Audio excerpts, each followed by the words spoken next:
हाल ही में 125th amendment bill की मांग ने पूर्वोत्तर भारत के ऑटोनमस डिस्ट्रिक्ट काउंसिल्स के निवासियों की तकदीर बदलने की संभावना को जन्म दिया है। जहां इस मांग को लेकर एडीसीज के 10 सीईएम्स ने गृह मंत्री अमित शाह से इसके बारे में चर्चा के लिए मुलाकात की। तो क्या है इस बिल में, चलिए जानते हैं आज की इस वीडियो में।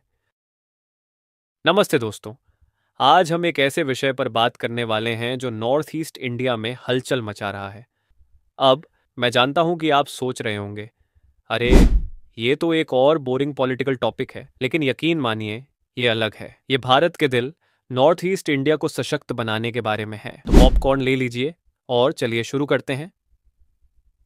पहले एक छोटी सी रिकैप। इंडियन कॉन्स्टिट्यूशन की 6th schedule north east India के ट्राइबल एरियाज के लिए एक विशेष नियम पुस्तिका है। इसने ऑटोनोमस डिस्ट्रिक्ट काउंसिल्स एडीसीज बनाई ताकि इन क्षेत्रों को अपनी लैंड, फॉरेस्ट और अदर रिसोर्सेज पर अधिक नियंत्रण मिल सके। लेकिन समय के साथ इन एडीसीज को काफी चुनौतियों का सामना करना पड़ा है। इन्हें मनी, पावर और ऑटोनॉमी की कमी रही है। और यहां पर आता है 125th अमेंडमेंट बिल। यह बिल इन समस्याओं को हल करने का वादा करता है। इसका मकसद एडीसीज को अधिक वित्तीय शक्ति देना है, जिससे वे खुद से टैक्स इकट्ठा कर सकें। सोचिए, एडीसीज के पास स्कूल, अस्पताल और सड़कें बनाने के लिए पैसे होंगे, बिना पूरी तरह से राज्य सरकार पर निर्भर हुए, जैसे कि उन्हें अपने विकास की चाबी मिल गई हो। तो इस बिल में क्या खास है, चलिए इसे सरल भाषा में समझते हैं। एडीसीज को टैक्स लगाने की शक्ति मिलने से उन्हें वित्तीय स्वतंत्रता मिलेगी।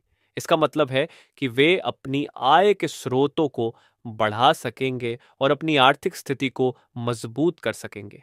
इससे उन्हें अपने क्षेत्र की विकासात्मक जरूरतों को पूरा करने के लिए अधिक संसाधन उपलब्ध होंगे। एडीसीज को जमीन, जंगल और कृषि जैसे महत्वपूर्ण मुद्दों पर कानून बनाने का अधिकार मिलने से उनकी क्षमता बढ़ेगी कि वे अपने क्षेत्र के विकास को अपनी जरूरतों और सांस्कृतिक विशेषताओं के अनुरूप तैयार कर सकें।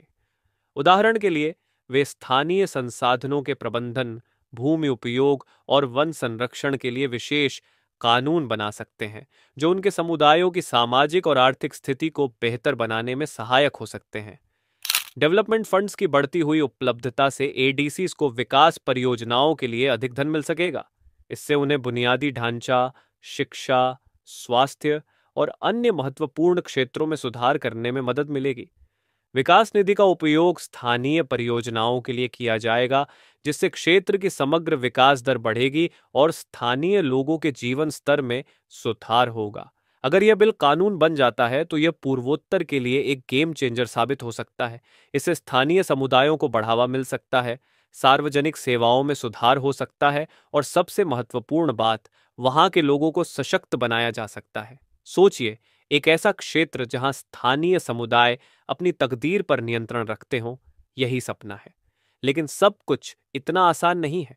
कुछ लोग चिंतित हैं कि एडीसीज को अधिक पावर देने से राज्य सरकार के साथ संघर्ष हो सकता है।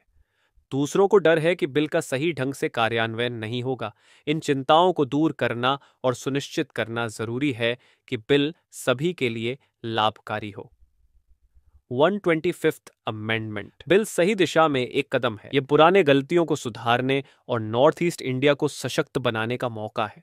लेकिन इस बिल का सही असर देखने के लिए हमें सभी का समर्थन चाहिए। आइए इस पर करीबी नजर रखें और सुनिश्चित करें कि नॉर्थ ईस्ट इंडिया की आवाज सुनी जाए। आप इस बिल के बारे में क्या सोचते हैं? अपने विचार कमेंट्स में शेयर करें।